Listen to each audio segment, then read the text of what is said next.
नमस्कार, मेरो नाम सन्तोष कुमार महतो। म आज सरकारसँग 7 वटा प्रश्न सोध्नेछु। भन्न त म अहिले पनि रवि र बालेन हकमै हुँ, तर पनि प्रश्न सोध्ने पालो आउँछ त प्रश्न अवश्य उठि नै हाल्छ।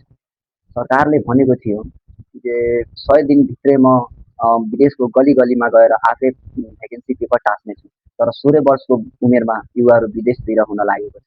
प्रश्न नम्बर 2, के साझा यातायातको बसको कलर चेन्ज गर्न आवश्यकता थियो?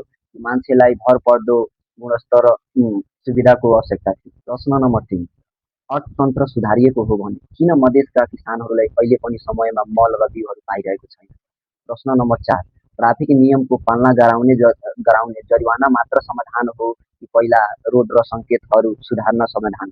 प्रश्न नम्बर 5, आषाढे बजेट मात्र भाषण हो कि विकास पनि गर्न जरुरी? प्रश्न नम्बर 6, कृषि प्रधान देश भन्ने मात्र हो कि कृषि योग्य बनाउने पनि हाम्रो सरकारको कर्तव्य हो? प्रश्न नम्बर 7, कृषि क्षेत्र लगानी गर्नको लागि डिप बोरिङ मात्रै समाधान हो कि पक्की बोरिङ र पक्की बाँधको उपयोग उपलब्ध गराउने समस्याको समाधान? सरकारलाई म 7 वटा प्रश्न सोधेँ। या बालन सरकार र गभी लामेछाने तपाईँहरू जवाब दिनु। हाम्रो मधेसको जनता तपाईँहरूमाथि विश्वास गरेर राष्ट्रलाई भोट दिएर बालिन भएर सबै मधेसका जनताहरू पुरै नेपालभरिको जनताहरू यो समस्याको समाधान देशको विकास हुनको लागि, देश चेन्ज गर्नको लागि, राज्य चेन्ज गर्नको लागि राष्ट्रलाई जिताए। तर राष्ट्रले आज के गरिरहेको छ?